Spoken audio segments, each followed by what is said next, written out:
the Right to Repair edition. We're pretty excited about it and thrilled to have James Good from the Good Co. Bike shop in Prineville, Oregon, as well as Charlie Fisher with Osberg with us from somewhere, I believe in the Willamette Valley, right, Charlie? I'm not sure exactly. You can tell us a little bit later. To talk about a variety of things related to repair and how we can get started with that in the spring and also try to make a difference in the state legislature this particular legislative session. So before we get into a little bit more of the program, one of the things we wanted to start off with tonight is an acknowledgement of the people in the land that came before us and kind of honor their contribution to stewarding these wonderful lands in this place we live. So I'm going to turn it over to Priscilla Calleros on our staff to do the land acknowledgement. Thank you, Mike, and thank you everyone for being here. I will go ahead and say our land acknowledgement. This land acknowledgement is a work in progress. The Environmental Center team is currently in the process of working with local Indigenous community members and elders to ensure that this statement respectfully acknowledges our territories and history. The Environmental Center is on the traditional territory of the Northern Paiute, the Wasco, and the Warm Springs tribes, known today as the Confederated Tribes of the Warm Springs Indian Reservation of Oregon. These tribes had interactions with other surrounding tribes as well, which include but are not limited to the Klamath, Modoc, Yahuskin, Santiam, and the Molalla. We recognize and respect Indigenous peoples as the original stewards of this land where we live, work, play, and learn. Land acknowledgement is a new practice for the Environmental Center and a way for us to express gratitude, start dialogue, and encourage education and action.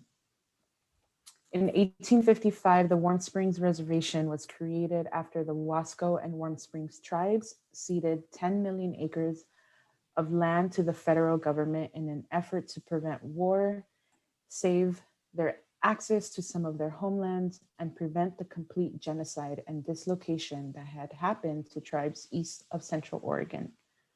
A treaty with the federal government protects tribes' rights to hunt and gather on traditional use areas outside of reservation boundaries.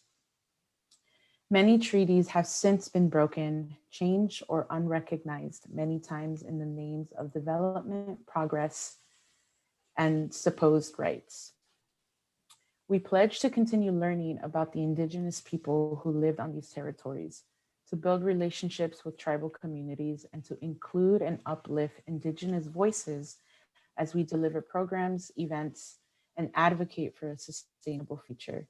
We'd like to celebrate the successes within the community of Warm Springs, surrounding tribal communities, and the thriving and vibrant nations they are today.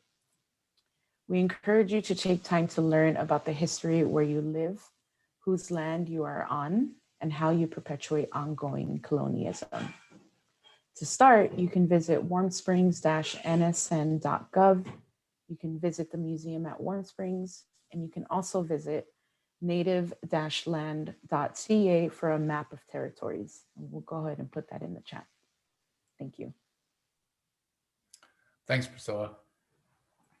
So I just wanted to do a quick little background on the Environmental Center. I think most people with us tonight know a fair bit about us, but we have been around since the late 1980s, and one of the gentlemen who's with us tonight, Peter Geiser, is actually one of the founders of the organization and has helped grow us into the thriving nonprofit that we are today, serving the Central Oregon region. Our mission is to embed sustainability into daily life in Central Oregon, and we do that through a whole variety of ways. A big part of what we do is youth education programs. We're active primarily in Deschutes County, but we also do have some programs in Crook County and Jefferson County as well. We go into schools and teach kids about sustainability, what it is, how to make a difference at school, how to make a difference at home. We also do a bunch of programs that get kids outside and connecting to the natural world. We do a lot to embed sustainability into daily life in terms of particular types of activities people engage in. And a big part of that is our Rethink Waste project, which is part of the focus tonight, getting people better educated on how they can prevent waste, how they can reuse materials, including repairing materials, which is what we're here partly to talk about tonight, and to recycle into compost. And we do that in a variety of different ways in the community. We're very involved in advocating, especially over the last few years, in particular on community level issues. So we've been involved in climate action planning here in Central Oregon and Bend. We've been very involved in transportation planning, and making sure that we have good, robust walking and biking and transit systems, in addition to systems that help cars move around the community. And we're starting to get more involved in some of the legislative stuff that goes on in Salem, which is part of what you're going to hear about tonight as well, with the Right to Repair bill, which is House Bill 2698 that Charlie is going to talk a lot about tonight from Osberg. And then the last thing we do is really about building community, getting people engaged in sustainability, learning about sustainability, celebrating it in our community, and how they can put it, and getting involved in how they can put it into action. And that's part of what Green Drinks is about. Green Drinks is actually an international movement. I'm looking at the website right now, and they have fewer cities that are active than they did a while back. I think that's probably because of COVID. So they've got 316 cities around the globe that are active, where people get together in some form in the evening, or various formats. We get together socially to learn about and celebrate sustainability in their community and connect and network. Apparently their most recent new cities are everywhere from Dubuque, Iowa to Phnom Penh in Cambodia, and Vienna, Austria are just a couple examples. So you're part of a larger movement being here tonight, which is, I think, pretty fun. And we do a whole variety of events like this that bring people together in the community. And as I said earlier, we are just really thrilled tonight to have this be the Right to Repair edition. We're going to kick things off tonight with James Good from we're going to kick things off, I guess, James, are you going first, or Charlie, are you going first? Ani's going first. Ani's going first. Okay, sorry about that. I got a little hiccup there. Ani's going to talk a little bit first, but we are going to hear from both James Good at the Good Bike Co. in Prineville, talking a little bit about how to prepare your bike and maintain your bike as we approach this beginning of the biking season again here in Central Oregon. And then Charlie is going to talk with us about House Bill, as I said, House Bill 2698, which is the Right to Repair bill, which is currently active and alive in the state legislature, and is really part of a national effort to make repair more possible and effective for the average person in our country today. And is a big part of our whole mission about reducing waste, and preventing waste. So with that, I'm going to kick it over to you, Ani, to get us started on the program. Great. And I'm going to show y'all some slides so you don't have to look at my face. As Mike aptly already said, my program is the Rethink Waste Project, an environmental center program of which we have many. And I just want to give it a little bit of a context. So as we know, lots and lots of people are coming to our fabulous Tri-County area now. Bend is the third fastest growing city in the United States. And so more and more people mean more and more stuff. As it out in Prineville, where Good Bike Co. is, Facebook has been built. And so there are more people moving there and representing places all over the nation, because it's an amazing place to live. But more and more stuff means we have to figure out where to put it. And our Deschutes County Knott landfill is projected to be full by 2029. So kind of paying attention to this waste is what my job is. And I also like to encourage you to sort of rethink the relationship with your stuff. So stuff, this image here is from a short film that you can Google that's called The Story of Stuff. It's 20 minutes and it just talks about our relationship with stuff and how to see it in a different light. So right now, the way things typically go is we have our stuff in a linear fashion like this. So you extract the materials, you build the stuff. We can't see your slides if you're, at least I can't. I don't know if others can, but I can't. And you have to just look at my face. I'm sorry. I don't mind looking at your face. Oh, thanks. Okay. Do you need to be made a co-host? Nope, I got it. Okay. So this is what this is what I practiced earlier, but it obviously didn't work. Okay. You can see it now. There we go. Okay, Stuff. This is an image from the Story of Stuff project. Google it, watch it. It's really great. It gives us a lot of perspective about thinking about where our stuff comes from and where it goes. So again, like I said, stuff is extracted from the earth and made into different stuff and then moved across the country in packaging, and then we use it and then we throw it away. And that linear thinking has a lot of impacts on the earth, upstream and downstream. Upstream being the extraction of the materials, the deforestation, and some pollution. Downstream being what actually happens to our stuff after it leaves our hands. So we really want to stop and think about why this is happening, and also think about how to decrease that amount of stuff. And one image I want to put in your head is the idea of material management, keeping stuff in a loop rather than in that linear way. And a term has been coined for this in it's called circular economics. It's definitely viable, but it gives us a different way of thinking. Rethink Waste presentations are available for anyone. I have topics like recycling, composting, reduce and reuse, and food waste reduction. I'm going to give you two quick things that you could learn during one of those presentations, such as, what does the recycling symbol mean? And if you don't know, think about it for just a second. Everyone thinks of this as the universal recycling symbol, the chasing arrow symbol, but that's a misinterpretation, because all this tells us is the type of chemical that is in the plastic. It does not tell us that something is or isn't recyclable. Some other things that I go over in the recycling presentation is sort of what goes in curbside, what happens to recycling after it leaves the curb, and how recycling helps divert stuff from the landfill. Another thing you could learn in one of my presentations is, how long can it take for a head of lettuce to decompose in the landfill? And the answer to that is, it can take up to 25 years. So thinking about that, thinking about how long it can take, what we want to do is reduce our food waste, another kind of waste. And during those presentations, you can learn tips on how to reduce your food waste, learn about how a quarter of the food that the average household brings home ends up in the trash, and how food waste is a social, an environmental, and a financial problem. And that is all that I'm going to talk to you about, because I'm going to pass it off to our awesome speakers. Next up is Charlie Fisher, who, as Mike said, is the state director of OSPRG, which is a statewide member-based public interest group who speaks out for a healthier, safer world in which we are freer to pursue our own individual well-being and the common good. Thanks, Ani. No problem. And thanks for, everyone for having me. I'm really excited to be here. So again, Charlie Fisher, OSPRG State Director.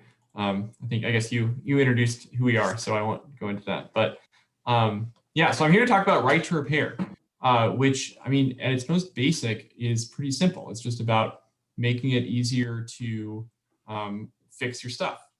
And I think, the fact that we're here talking about bike repairs is really apropos, because I think, at least from my experience, bike repair is in a lot of ways the model that we want to emulate when we're talking about making it easier to fix your stuff. So, I can take my bike to pretty much any local repair shop. I'm in Portland, to answer your question, Mike. Take my bike to any of the many local independent repair shops around the city, and be pretty confident that the mechanics there will have the information they need to know how to fix my bike. They'll have the tools that they need, and they'll be able to purchase replacement parts pretty easily from the manufacturer to, get my bike up and running.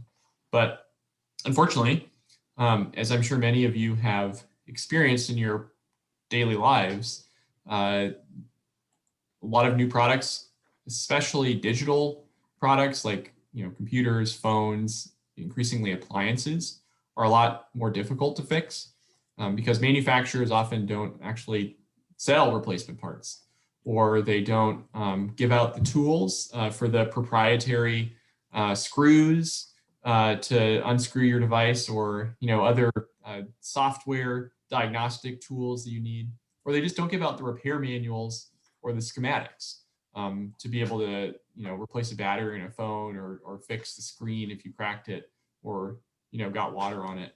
And so that's really what this is about. It's about giving people access to replacement parts, tools, and repair information you need to fix what you own. So I'm just going to give a couple examples of, I think, how pretty egregious some of these companies have gotten. And I think I'll start by saying the reason why they do this is pretty simple. The business model for companies like Apple, for example, is for you to buy a new phone every couple of years and throw out the old one. And they don't want your device to last long, because then you aren't buying a new one. And so, in especially the very new devices, it's just getting a lot more clear that this is their intention. So for example, in the new iPhone, I'm not sure what number they're on, but whatever it is, if you take out a camera from a new iPhone and you put it in a identical iPhone, that camera won't work. And that's because Apple has a special software lock that they only have the software key to, that is supposed to pair the part and the device. And so the only way that you can replace a camera is to take it to the Apple store, and since they have a monopoly on repair, they can charge you as much as they want.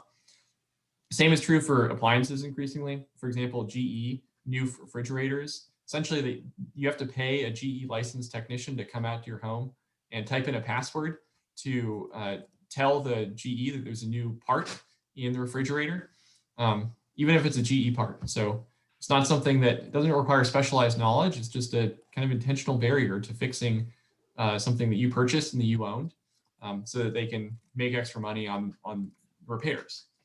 And then, I think increasingly there are a lot of other examples. I'll just give one more. Some of you may have a phone, have experienced a couple years ago when,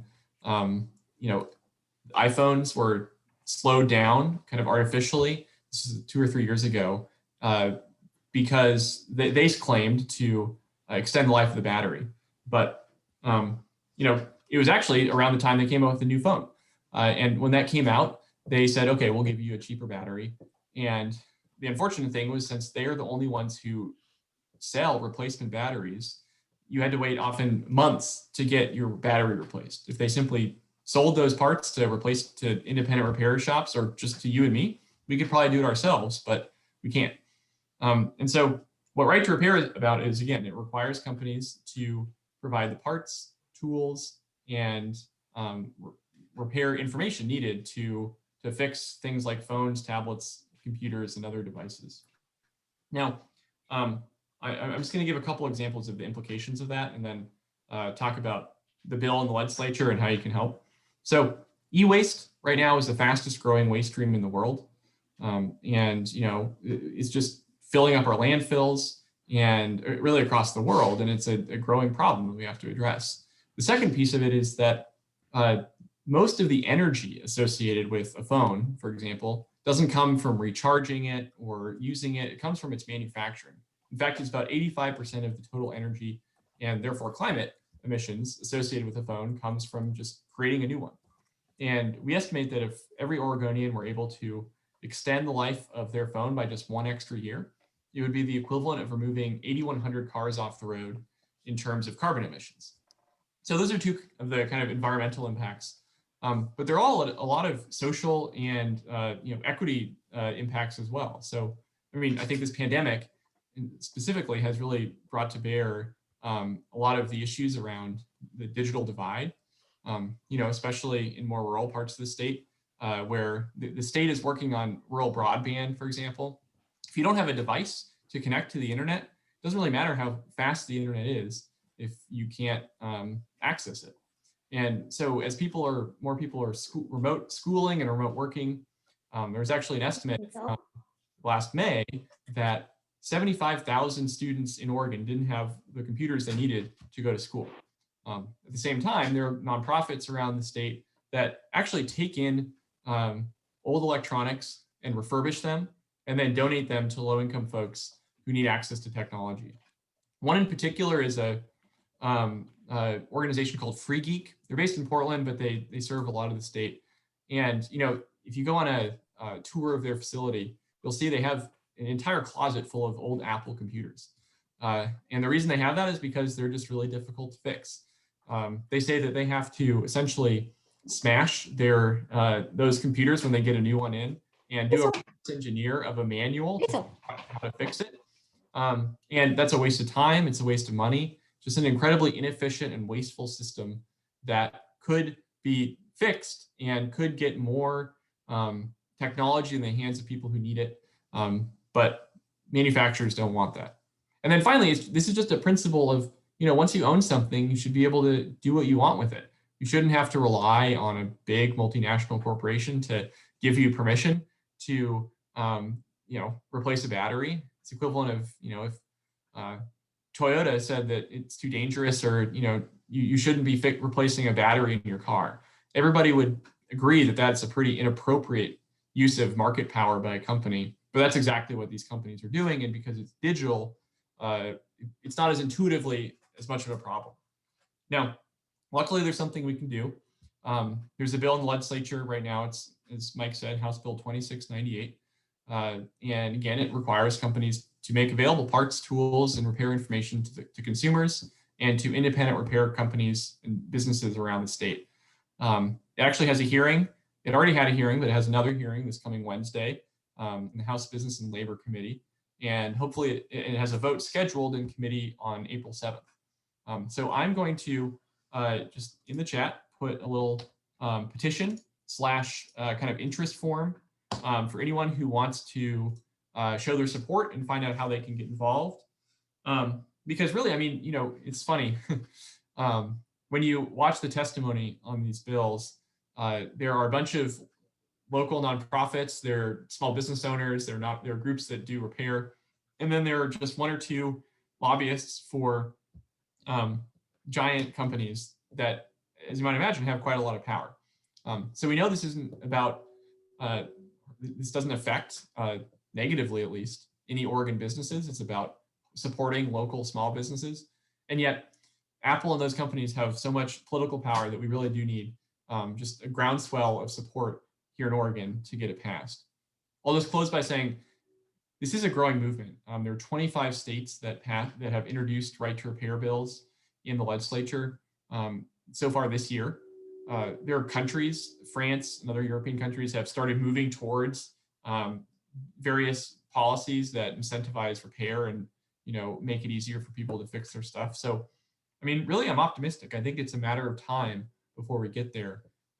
But it's all about public getting engaged and speaking up and doing something about it. So, again, thanks again for having me, and I hope you all get involved. Thanks.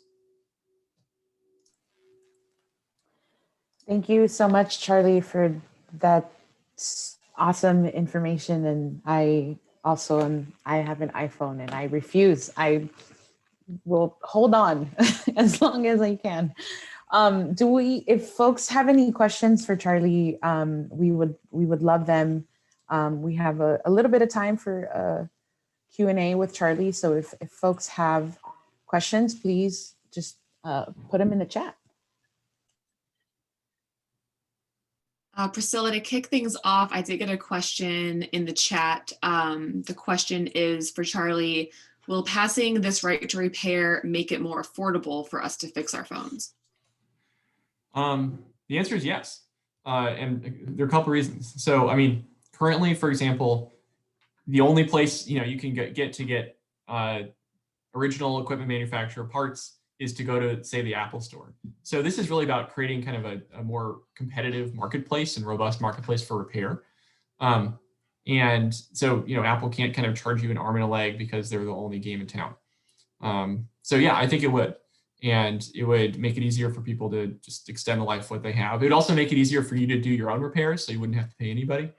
But yeah, I mean, I think that's a really big part of it, for sure.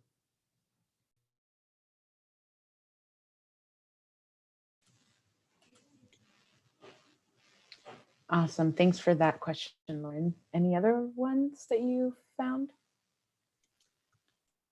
That was the only one I received, but if folks have other questions, feel free to send them. Oh, it looks like there's 2 in the chat here.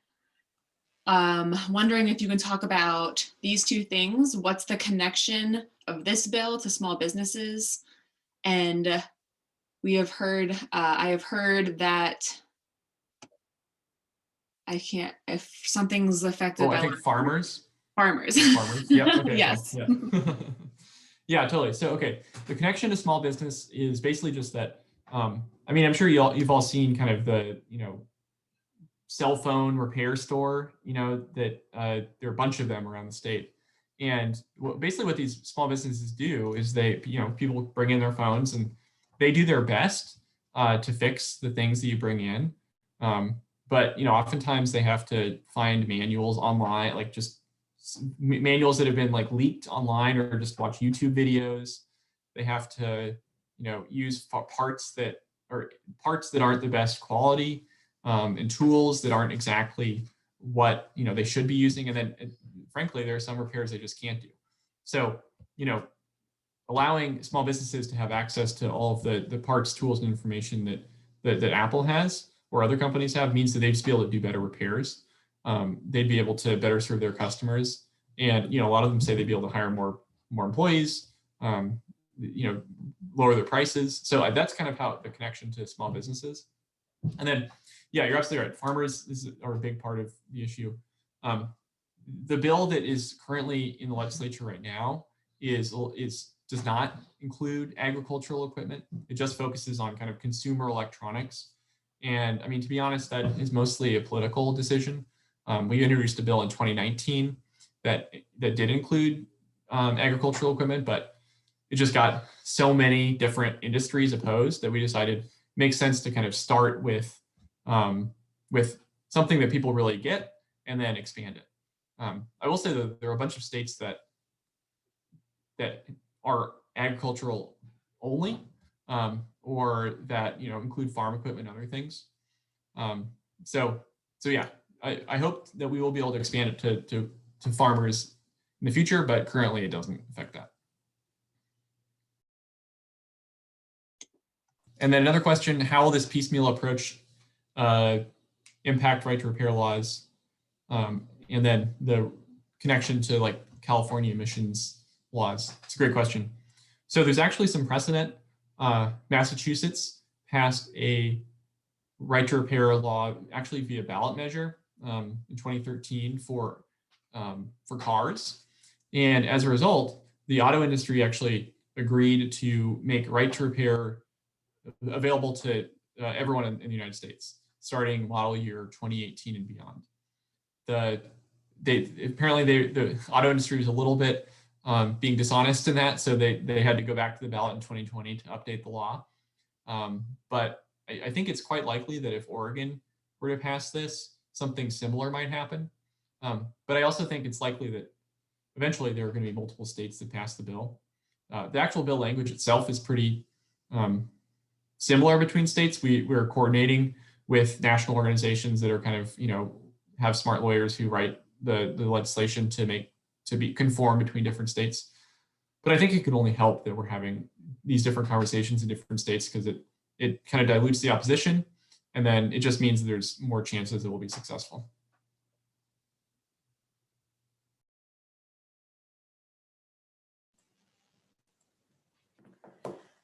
Awesome. Thank you, Charlie.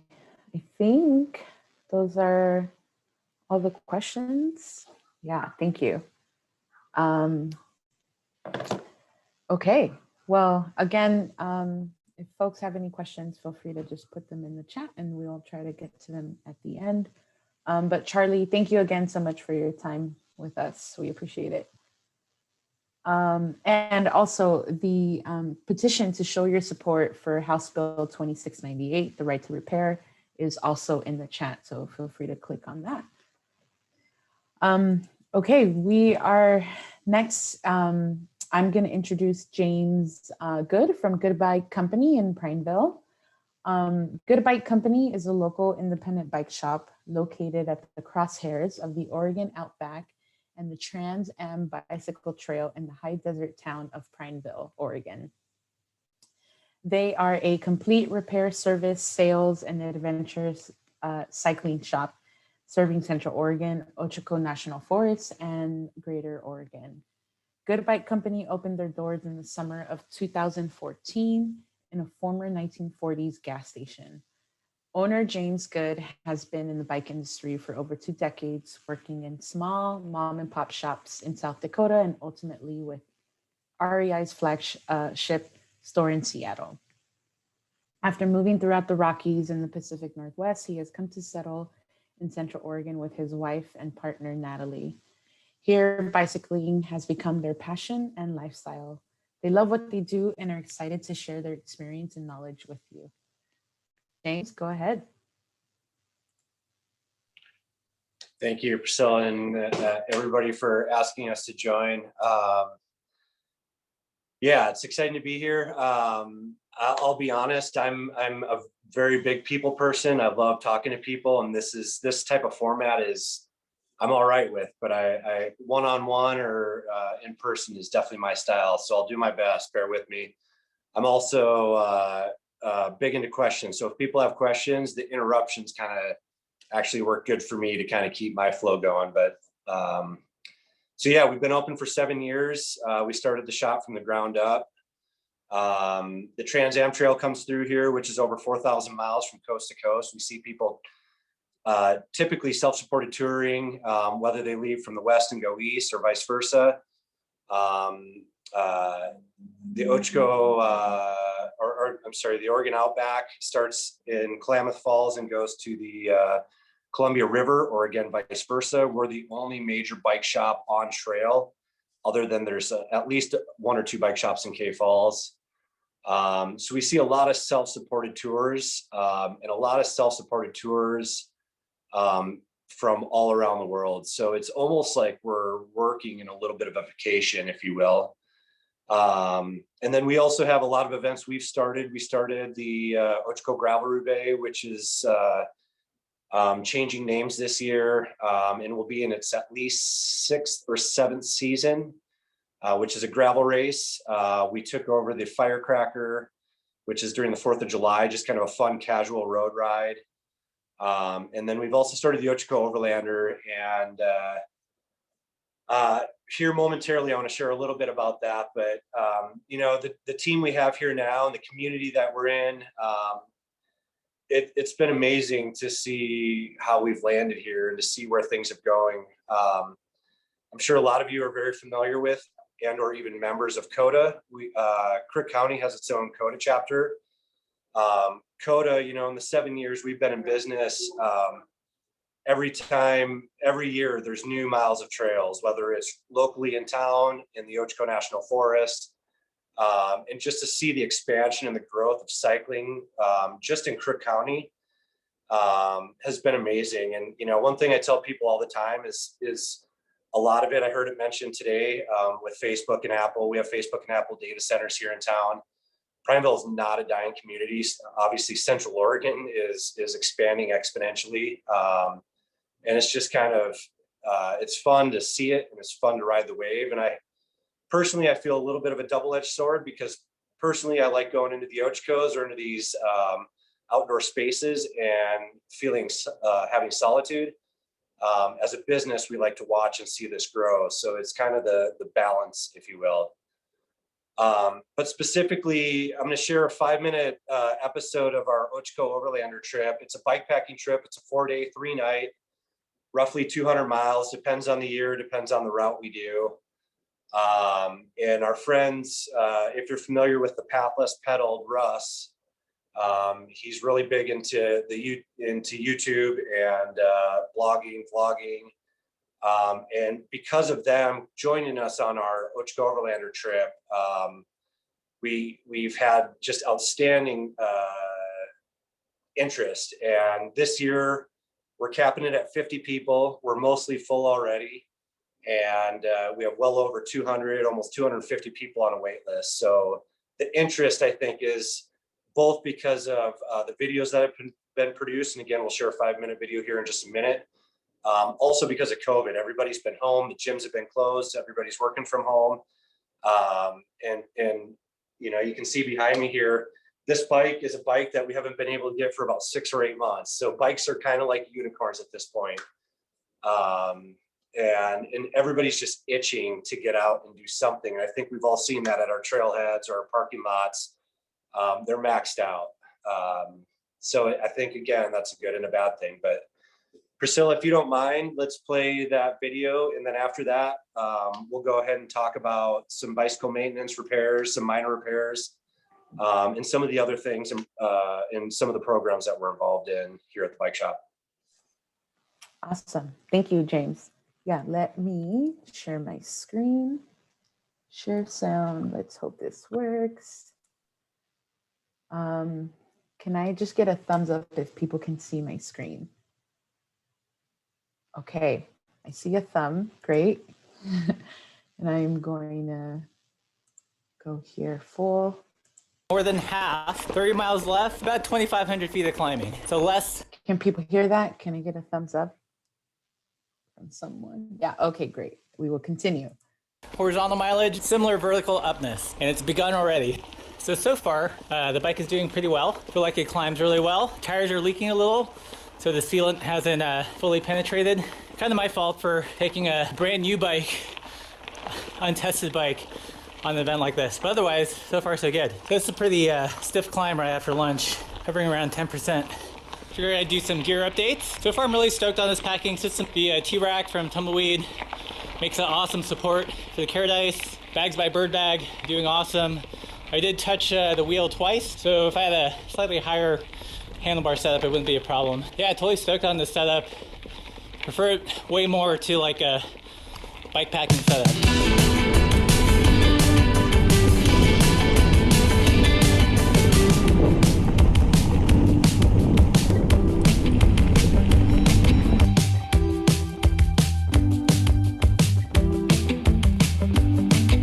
Man, the scenery here is off the hook.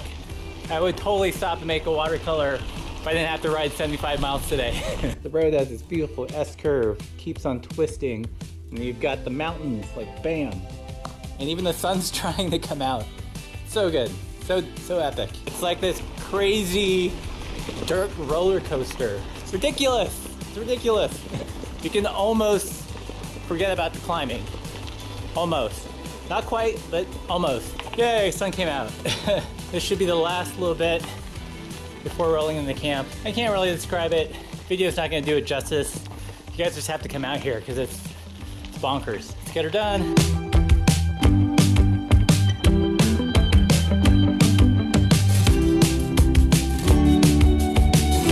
I wasn't gonna stop anymore to just try to get to camp, but I had to stop because this view is just epic. Okay, let's keep going.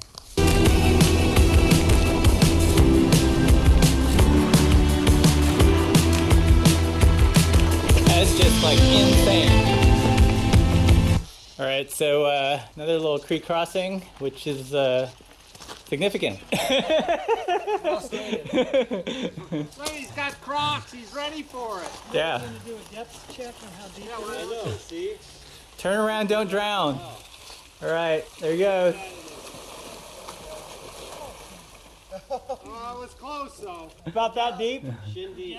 All right, I think I might just walk it, get the feet wet.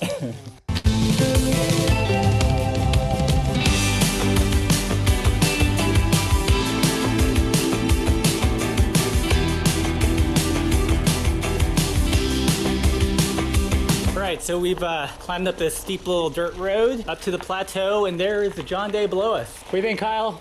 Freaking sight, man. Yeah. Routes okay?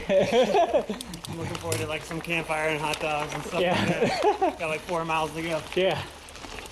Not enough views on this route. That's the only thing. Well, it's an encouraging sign. Mile 72. Looks like I'm gonna make it, guys. Longest ride of the year. Looks like the total for the day is gonna be 73 miles, 5,800 feet of climbing, and about 8 hours. So not too shabby. I think I turned in here. Yeah, let's do that. Not a bad place to camp. Whoa.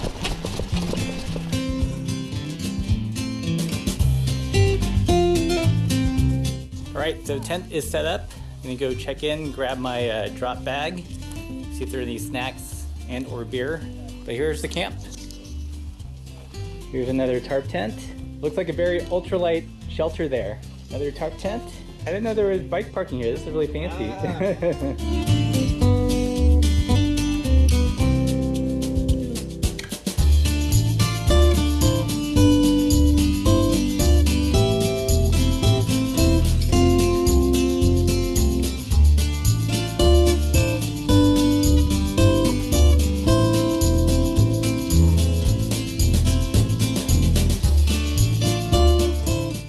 These are the last folks coming in. You know, I dig these people because they're the ones out there suffering the most. You made it!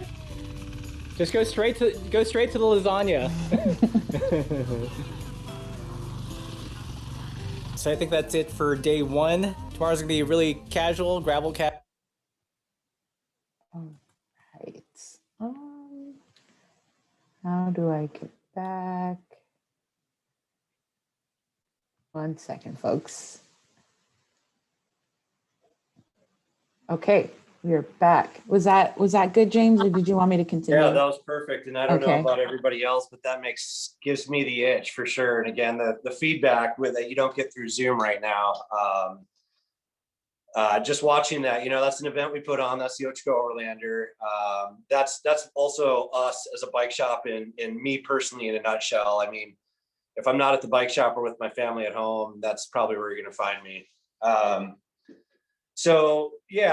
Again, Good Bike Co. We do bike sales, parts and accessories, a lot of repairs is our bread and butter.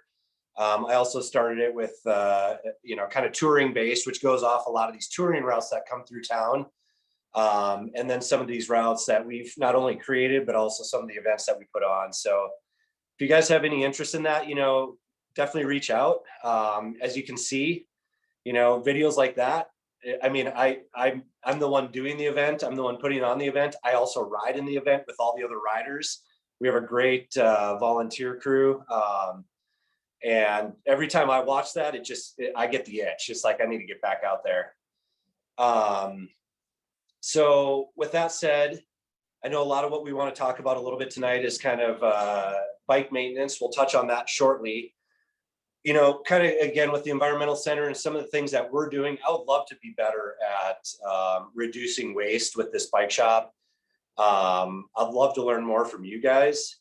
One thing I'll say personally from Prineville, and it seems like within the last year or two, our recycling has gotten worse. So, we strive hard personally with me and my family and then the shop, but we're only at some point you're kind of bound to the restrictions of the businesses and companies that you work with.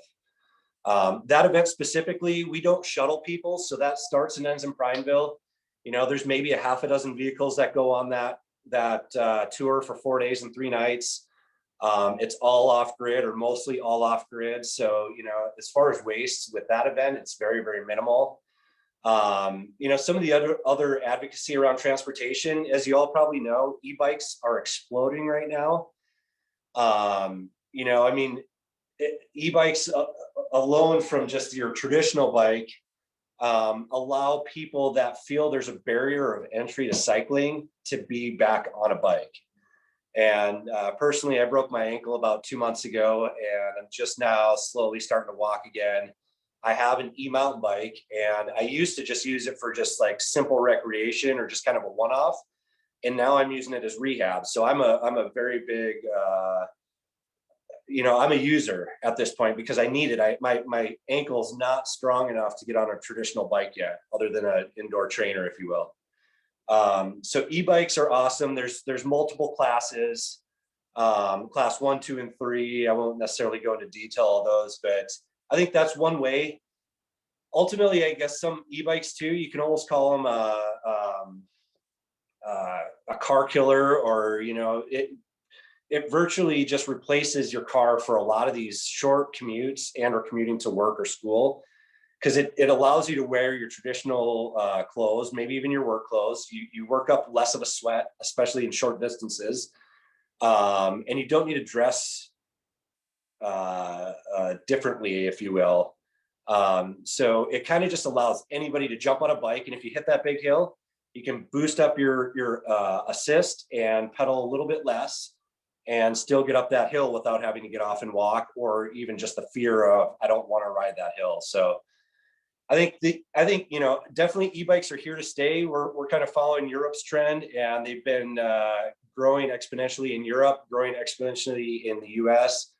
If you haven't ridden one, stop at your local shop or come out to us and test one out, because they definitely, the minute you leave on one, you have a smile on your face.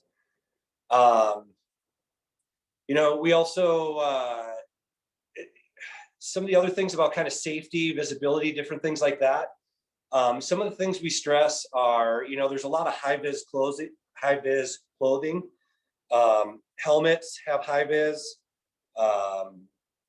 You know, there's different jackets or vests or, you know, different types of clothing. One thing that we've been using, I'm going to kind of move around here a little bit, is along with Trek. So we're a Trek, Salsa, and Surly dealer as far as the bike manufacturers we work with. And Trek has a parts and accessory brand called Bontrager, which makes exceptional products. And they have certain lights that actually are daytime use. So kind of just a couple examples. Some of these are over 1,000 lumens, you know, some up to 1,200 lumens, which is virtually as bright as a car light.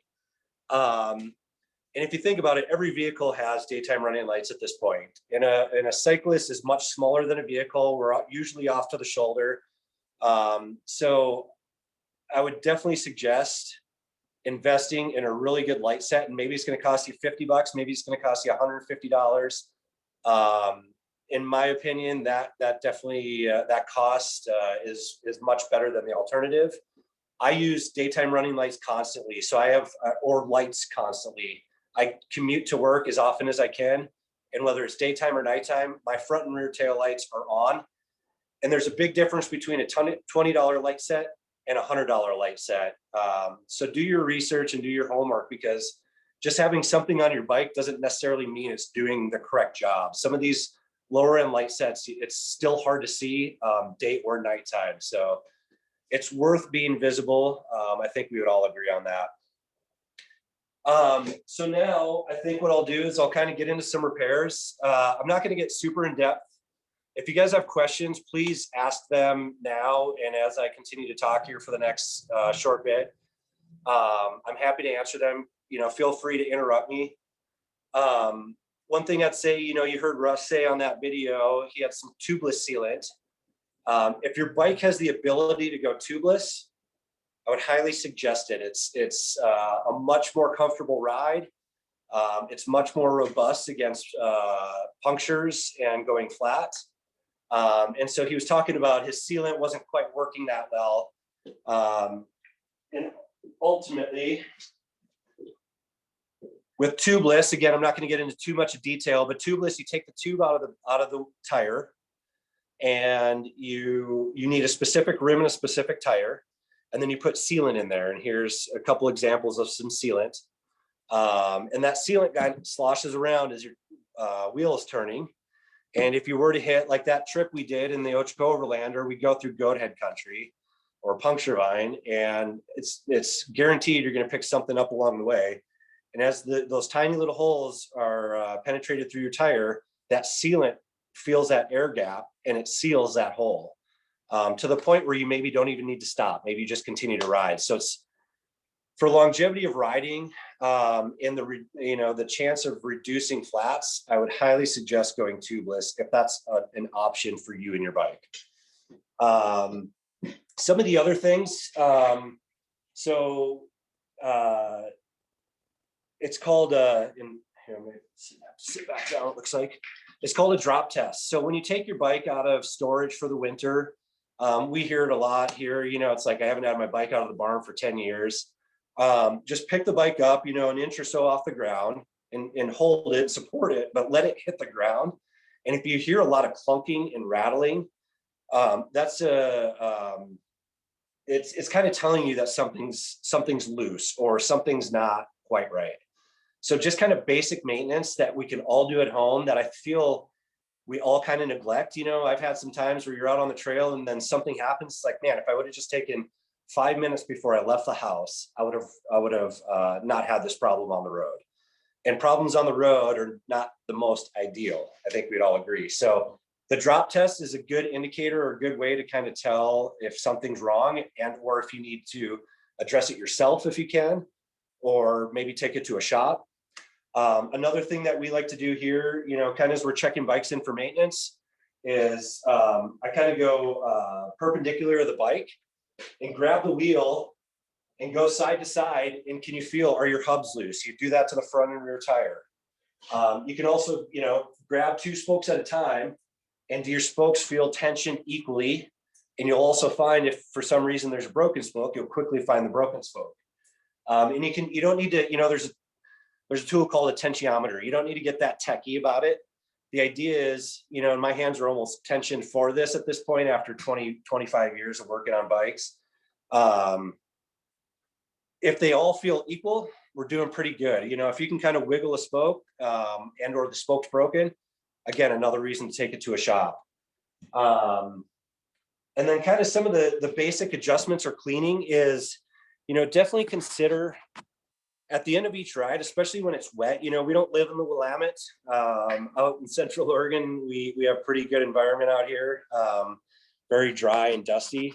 But if your bike is wet and or muddy after the ride, take a rag and a wet rag, maybe lightly spray the bike down. Never use a power washer. You don't want to push or penetrate water into the bearings or different things like that, but take a rag and wipe the bike down. It's very basic stuff. Wipe the bike down and also try to dry it. It's not the best to let the bike dry on its own because that's when things start to rust. So you can use a couple things. There's some, proprietary stuff again. Here's some Bontrager or Trek bike wash. Here's some bike brushes with some cleaners. So you just take a light mist of a warm hose or a hose, spray the bike down, spray it with some cleaner. You can even use a little bit of Dawn dish soap and some warm water, and then take some, I know it's hard, you can't see it. This is just kind of a product bag with some brushes in it.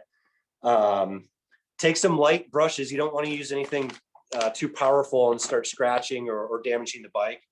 And kind of brush through, get all the mud and dirt off, and then wipe the bike down. It takes 5 or 10 minutes after a ride if needed. You don't need to do it every time. Depends on the ride, depends on the conditions. Dry the bike off, and that in itself is going to save a lot of wear and tear. It's amazing how it's fine for a bike to be dirty, but it's amazing how if you do some of this minor cleaning, how much better the bike rides. Also, a lot of that sand and dirt and grit, it gets into your cables and housing, which slows the actuation of the cable movement, which may affect your shifting or braking. It also, sand and dirt on your chain is going to exponentially wear out your chain and drivetrain much quicker as well. So this basic at-home maintenance, any bike shop can do this for you as well, but basic at-home maintenance helps a lot. Hey, James, we have Yes. a question.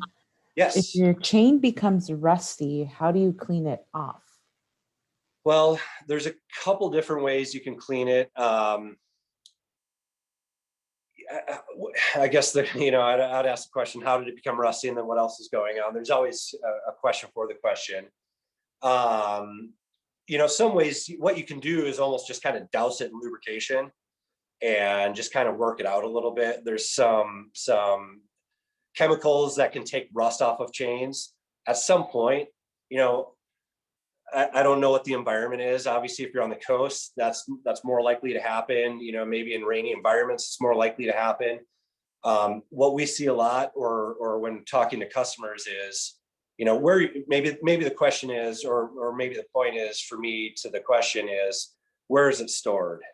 Is it stored? A lot of people don't think about it, and they keep their bike stored outside, and it sees the sun and the rain and all the elements. That's also going to exponentially just wear things out, even without use.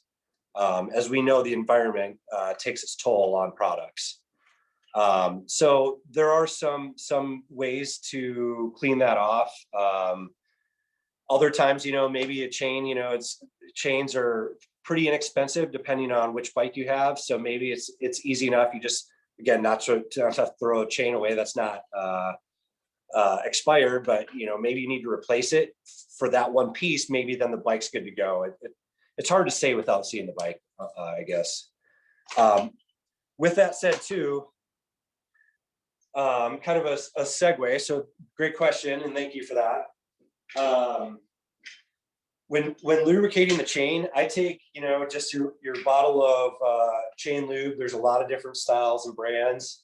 You can go link to link if you want to be really kind of specific. Oftentimes what I do, and we have a bike stand, so this makes things really easy. Alternatively, probably what you do at home if you don't have a bike stand is flip the bike over on the ground. You could lean it against a wall, but if you can pedal the bike backwards and just drip lube on the chain as you're pedaling it backwards, to pretty much hit every one of those pivot points of the chain. There's well over 100 links in a chain. And if you want to be really specific, you take this bottle of lube and you drip it into every little pivot point. Once you've done that, and like I said, if it needs excess, it's okay to go overboard. But what you want to do after that is you never want excessive lube on your chain, because that also exacerbates wear on your drivetrain or your chain, cassette, etc. So once you've lubed your chain, and I'll kind of jump in. How often do you lube your chain? It could be every other ride. It could be every ride. It just depends. That event video we showed you, we went through that water crossing. That right after that, your chain's pretty much squeaking immediately. So we carry lube on our ride, and that night or the next morning, we're going to re-lube our chain so our chain is lubed up and ready to go again. And once you've lubed your chain, excessively or not, depends on what the need is at the time. I just take some sort of shop rag, not a paper towel, that'll just tear up. Watch your fingers so you don't cut yourself.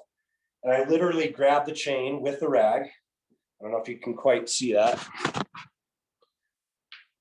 And I pedal it backwards, and I wipe off all the excessive lube off of that chain. And I run it through quite a few different times, maybe switch positions a little bit, go to the top, go to the sides. Ultimately, your chain only needs lube within the internal pivot points of every link, not on the exterior. So we see bikes come in. If you wipe your hand on a chain and you see grease on your finger, very likely there's too much lube on your chain. So that's kind of some basic chain maintenance, different things like that. Kind of back to tires and tubes. We also see people, and some of this is pretty easy stuff. I'm sure a lot of you are well beyond this. I don't know the experience level of each of you, but people will bring bikes in, whether they've been sitting for a long time or not. They're like, my tires are flat. And the first question is, did you try to air them up? And oftentimes they say no. And it's like, sometimes you can get a slow leak, and a slow leak may take 1 to 2 days before the tire goes flat. So, before you take it to a shop, or some ways you can save some money and time and reduction of wasting tubes by bringing it to a shop and just replacing the tubes, is air your own tires up. With that, grab a good floor pump. Floor pumps are way easier. Here's a kind of a flat kit, if you will. And here's on this side is a small emergency in the field repair hand pump. These hand pumps are not ideal. Odds are you're probably not going to get the PSI you want in your tire from it. They're very hard to use. Sometimes they can break valve stems because they're so short, so small. So the idea is, at home, have a good floor pump so you can easily pump up your tires before your rides. And then you would always have an emergency kit, which has a hand pump, some sort of bag to carry an extra tube, your multi-tool, your tire irons, probably a patch kit. So you can do some of the basic repair work out in the field. A $50 repair kit, if you will save the headache of having to walk however many miles and or hitchhiking to get home because you didn't have the right repair kit.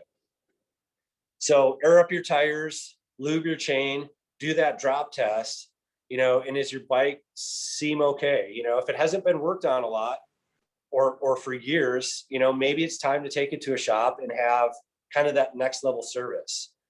And then another thing too is, I kind of touched on a little bit, is your cables and housing here.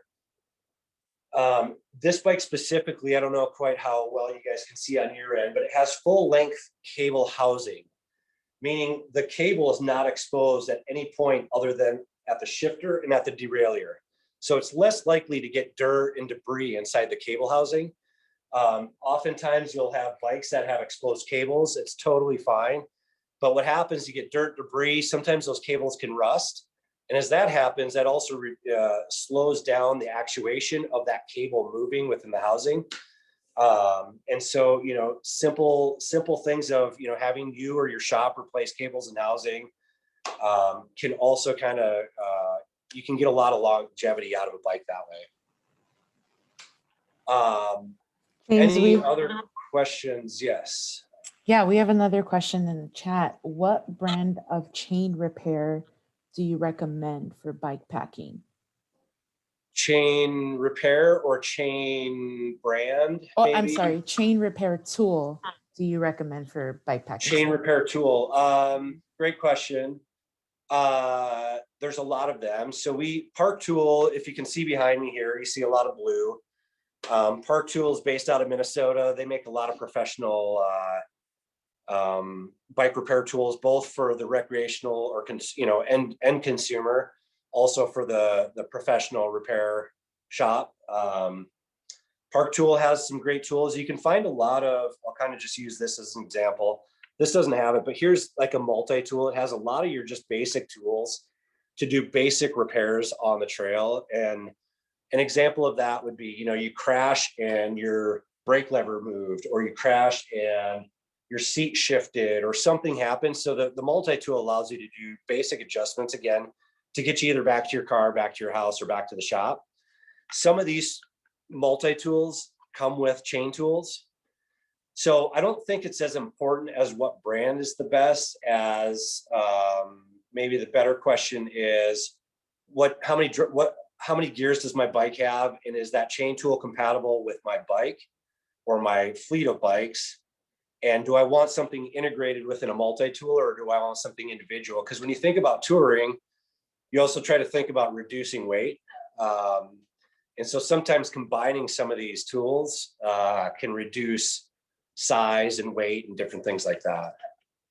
So I hope that answers some of those questions. There's also some like small chain links or master links, if you will. I always carry like a little bit of extra chain with me with a chain tool. And it's rare to use some of these tools out in the field, but if you need them, again, it pays dividends. And one time I was riding the Mackenzie River Trail. Somebody crashed, broke their chain. I was the only one with a chain tool and some extra chain links. And I guess we'll just say I didn't buy dinner or drinks that night. So worked out for me, I guess. And again, sometimes you carry stuff you don't need.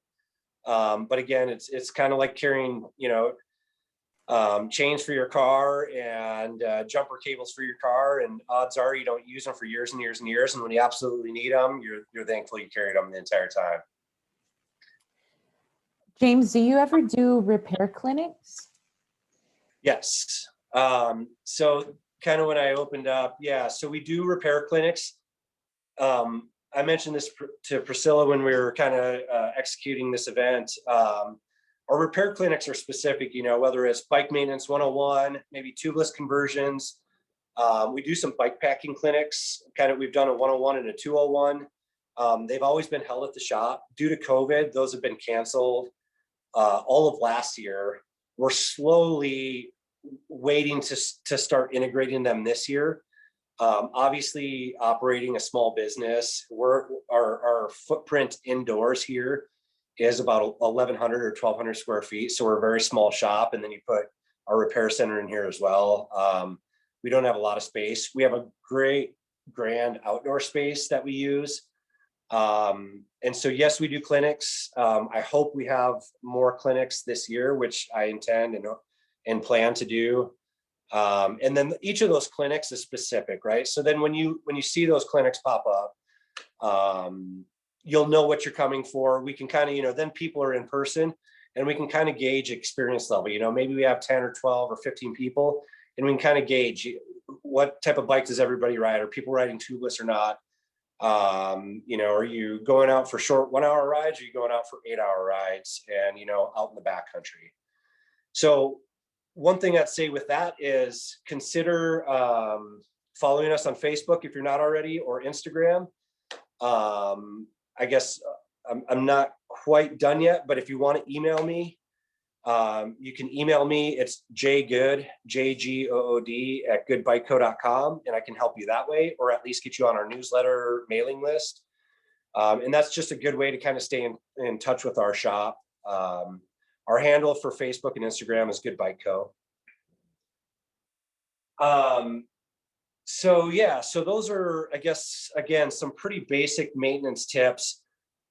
One thing, I guess, the last thing I want to stress about kind of self-maintenance and just kind of pre-ride checks is maybe just that, is pre-ride checks. People forget to just quickly check their bike before they go out on a ride. And I've seen crank arms fall off, or pedals fall off, or wheels that are loose. So a little, again, just a small bit of due diligence, finding things that are loose, doing that little bit of drop test, checking if, you know, going perpendicular to your bike, is your wheel loose? And is it because the hub is adjusted incorrectly, or is it because your wheel's not installed correctly? Some of that stuff is easy for you to do at home, and it's going to save you potentially some maintenance down the road and or a potential accident, I guess. Any other questions on maintenance before I kind of wrap up here shortly?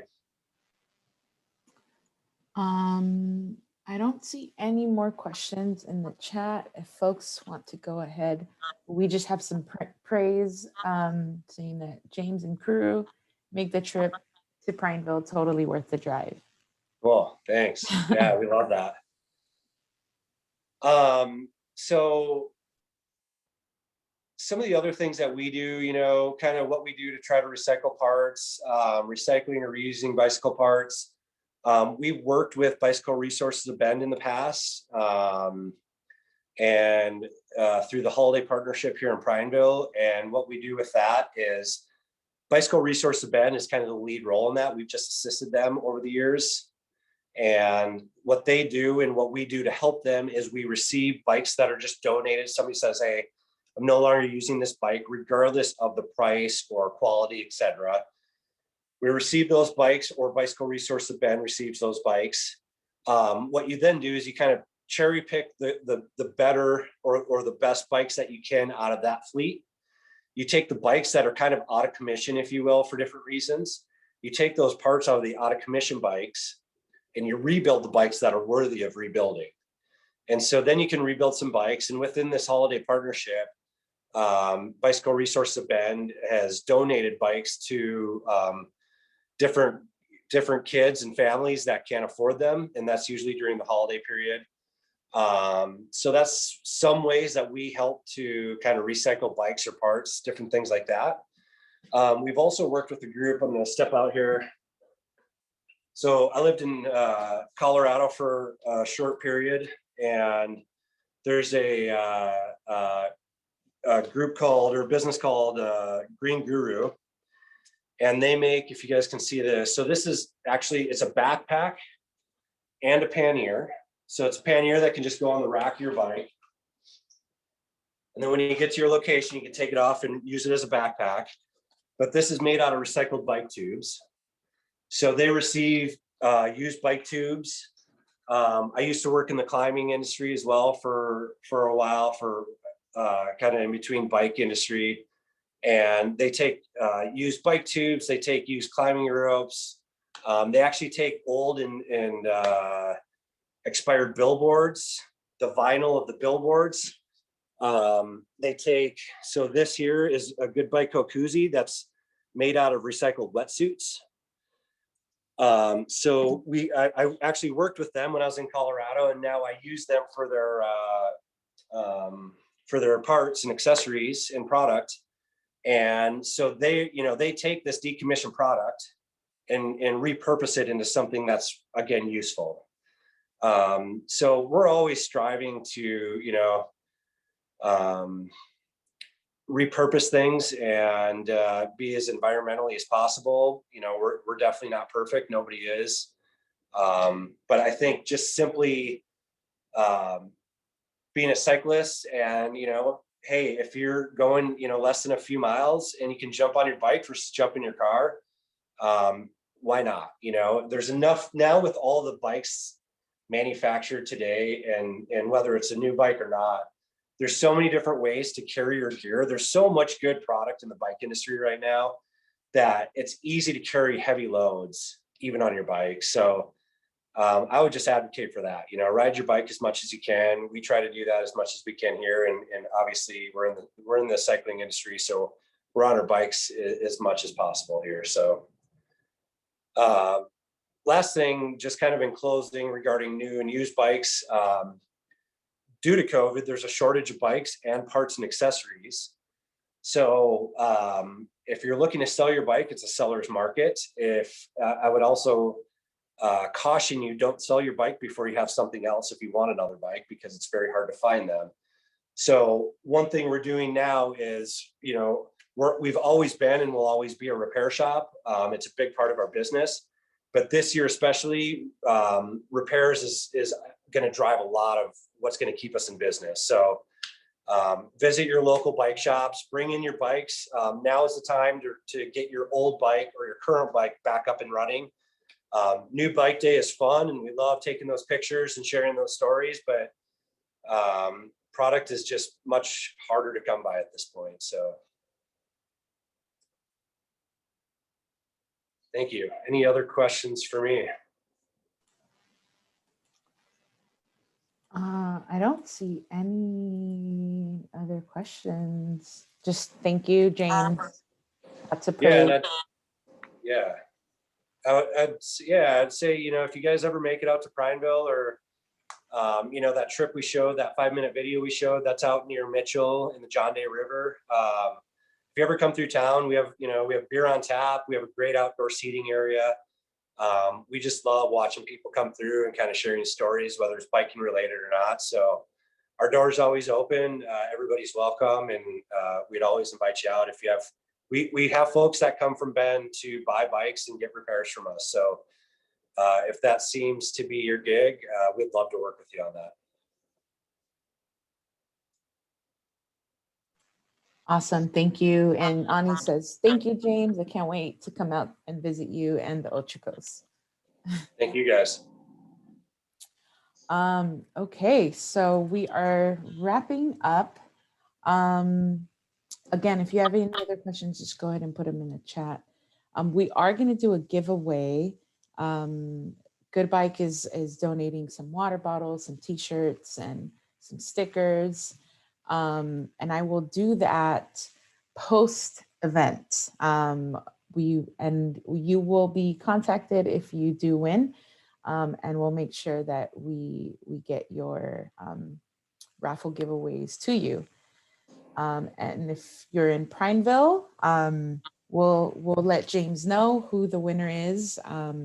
Either way, you will be contacted, and we'll figure out how to get you your raffle. Can I jump in one last time? So if anybody's interested, again, my email is jgood@goodbikeco.com. I'll offer, this is, kind of a pseudo clinic, if you will. There's a question about clinics. If anybody has some basic maintenance things, repair kits, different things like that, kind of parts and accessories things. If you email me directly, I'll offer a 10% discount code for maybe the next week or so, to kind of get into some of that stuff. And we can either ship it, or I travel to Bend occasionally, or again, we'd welcome you out this way. So that's something we often do. At the end of a clinic, we say, hey, based on what we just talked about, any parts and accessories within that category, you get 10% off for joining us. So that's super awesome. Yeah, thank you so much. Woo. Okay, so yeah, again, we will do the giveaway post the event, and if you are a winner, we will make sure that we contact you. And to wrap up, give me 1 second while I share my screen again. Okay, let's see. If folks can see what's coming up next.